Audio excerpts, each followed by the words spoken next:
ကမ္ဘာဘောလုံးပွဲတွေကိုချစ်မြတ်လို့တဲ့ပရိသတ်တယောက်အနေနဲ့ဘယ်တင်းကိုကြိုက်ဆုံးလဲ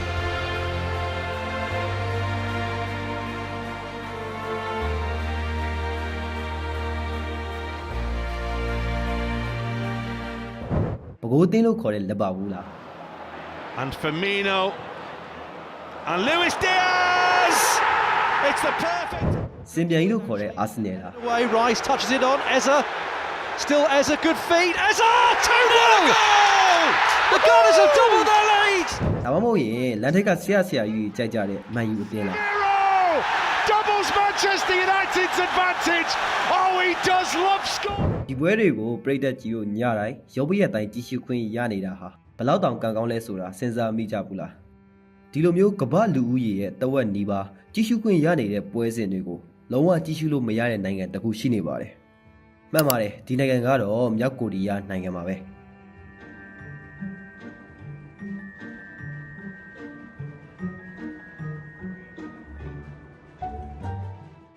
ဒါပေမဲ့မကြာသေးခင်ကမှကင်ဂျဝမ်ကိုတိုင်ကထုံးလုံးပြသဖို့ခွင့်ပြုလိုက်တယ်ဆိုတဲ့သတင်းကကမ္ဘာကိုတုံ့လို့သွားစေခဲ့ပါတယ်ဒီလိုကမ္ဘာကျော်ပွဲစဉ်တွေကိုမြောက်ကိုရီးယားပြည်သက်တွေကြည့်ရှုခွင့်ရတော့မယ်ဆိုတာဘယ်လောက်တောင်ကောက်လိုက်မလဲ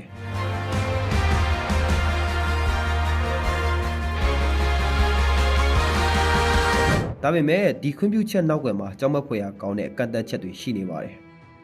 ဒီနေ့ဗီဒီယိုမှာတော့ကျွန်တော်တို့ရဲ့ Brain Box မြန်မာ Channel ကနေဘာလို့ကင်ဂျဝမ်က Premier League ကိုကြည့်ရှုခွင့်ပေးခဲ့တာလဲဘယ်လိုမျိုးတင်ချက်တဲ့စီးကံချက်တွေနဲ့မြောက်ကိုရီးယားပြည်သက်တွေကကြည့်ရှုခွင့်ရကြမလဲဆိုတာကိုတင်ဆက်ပေးတော့မှာဖြစ်ပါတယ်ခင်ဗျ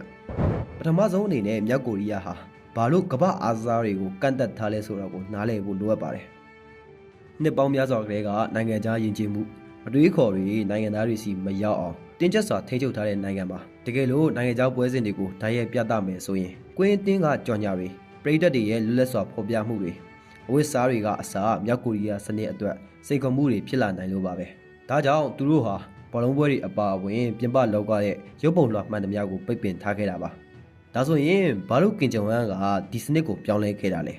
ဒီရက်ကစိတ်ဝင်စားဖို့ကောင်းပါတယ်သတင်းတွေအရကင်ဂျုံဝမ်ကိုယ်တိုင်ကပရီးမီးယားလိဂ်ကိုကြီးစုသူတဦးဖြစ်တယ်လို့သိရပါတယ်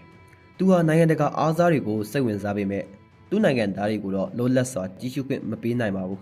ဒါပေမဲ့ကန့်တက်မှုတွေကြားကနေဘောလုံးပွဲထုတ်လုပ်ခွင့်ကိုပေးလိုက်တယ်ဆိုတာမြောက်ကိုရီးယားပြည်သူတွေအတွက်အားစားလိုရင်ကိုအတိုင်းအတာတစ်ခုအထိဖြည့်ဆည်းပေးခြင်းတဲ့ဆန္ဒဒါမှမဟုတ်နိုင်ငံတကာမှာသူတို့ရဲ့ပုံရိပ်ကိုအနှဲငယ်ပျော့ပြောင်းအောင်လုပ်ချင်တဲ့ရည်ရွယ်ချက်ရှိနိုင်ပါတယ်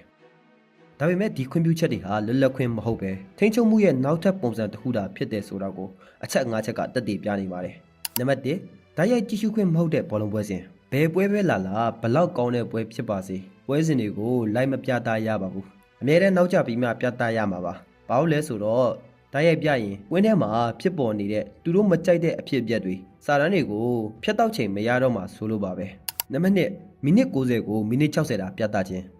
ဒီချက်ကတော်တော်ရည်စရာကောင်းပါတယ်ဘောလုံးပွဲစဉ်တစ်ခုရဲ့အနှစ်သာရဟာမိနစ်90ပါဒါကိုမိနစ်60နဲ့ပြသဖို့ခွင့်ပြုတာပါဒါဆိုဘာတွေဖြတ်တော့မှလဲကိုသွင်းချိန်နဲ့အဓိကအခိုက်အတန့်တွေကိုပဲကြံတော့မှလားအဓိကနိုင်ငံရေးအရာအချိန်ကိုချုပ်ထားချင်တာပဲဖြစ်ပါတယ်နံပါတ်3အင်္ဂလိပ်စာတွေအားလုံးပိတ်ချခြင်းကွင်းပက်လက်မှာရှိတဲ့ကြော်ညာစာတမ်းတွေစမော်ဇာရဲ့နာမည်တွေအားကစားသမားနာမည်အင်္ဂလိပ်စလုံးအားလုံးကိုမြောက်ကိုရီးယားက graphic တွေနဲ့ဖော်အောင်မှာပါနိုင်ငံခြားကြော်ညာတွေနဲ့အဖွဲ့အစည်းနာမည်တွေကိုနိုင်ငံသားတွေရဲ့စိတ်ထဲမဝင်စေဖို့လုံးဝကာကွယ်လိုက်တာဖြစ်ပါတယ်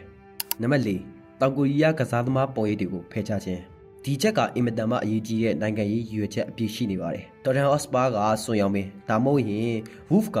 ဟွန်ဟီချန်လိုကစားသမားတွေပါတဲ့ပုံရိပ်တွေကိုလုံးဝဖယ်ရှားမှာပါ။တောင်ကိုရီးယားရဲ့အောင်မြင်မှုတွေကိုမြောက်ကိုရီးယားပြည်သူတွေမသိစေဖို့ရည်ရွယ်တာပါ။သူတို့နှစ်နိုင်ငံကြားမှာနိုင်ငံရေးတင်းမာမှုတွေကိုဘောလုံးပွဲမှာတောင်ခွဲခြားထားတာပါ။နံပါတ်5 LGBTQ+ တင်ကြတာများဖယ်ရှားခြင်းဘောလုံးပွဲစဉ်တွေမှာ LGBTQ+ တိုင်းဝိုင်းကိုထောက်ခံတဲ့တက်တက်ရောင်တင်ကြတာတွေစာတမ်းတွေပါလာရင်လုံးဝဖြတ်တောက်မှာပါဒါဟာသူတို့နိုင်ငံရဲ့ရိုးရာနဲ့မကိုက်ညီတဲ့ပြင်ပယဉ်ကျေးမှုကိုလုံးဝလက်မခံကြောင်းပြသလိုက်တာပဲဖြစ်ပါတယ်ဒီလိုကန့်သက်ချက်တွေနဲ့ပွဲစဉ်တစ်ခုကိုကြီးရမယ်ဆိုရင်မြောက်ကိုရီးယားကဘောလုံးပြည်သက်တွေဘယ်လိုခံစားရမလဲဆိုတာစဉ်းစားကြည့်ပါသူတို့ဟာကမ္ဘာအကောင်းဆုံး league ကိုကြီးရတော့မယ်ဆိုပြီးပျော်ရွှင်ရပေမဲ့အနှစ်သာရပျောက်ဆုံးနေတဲ့ပွဲတွေကိုပဲကြီးရမှာပါဒီလိုကန့်သက်ချက်တွေကြားတဲ့ကဘောလုံးပွဲကြီးရတာဟာဘောလုံးကိုချစ်မြတ်နိုးတာထက်အာနာပိုင်တွေရဲ့ထိန်းချုပ်မှုကိုပဲပိုပြီးလက်ခံနေရမယ့်အနေအထားပါပဲ ကဲဒါဆိုရင်ကင်ဂျုံဝမ်ကပရီးမီးယားလိကိုကြီးစုခွင့်ပေးလိုက်တာဟာကောင်းတဲ့ခြေလှမ်းဖြစ်ပေမဲ့နောက်ွယ်မှာတင်ကျက်တဲ့ကန့်သက်မှုတွေရှိနေတဲ့အပေါ်မှာပြည်သက်ကြီးတို့ရဲ့အမြင်ကိုကွန်မန့်မှာရေးခဲ့ပေးကြပါဦးဒီလိုစိတ်ဝင်စားစရာကောင်းတဲ့ဗီဒီယိုတွေကိုတင်ဆက်ပေးဖို့အတွက် channel လေးကိုလည်း like and subscribe လေးလုပ်ဖို့မမေ့ပါနဲ့ခင်ဗျနောက်ဗီဒီယိုမှာပြန်ဆုံကြပါမယ်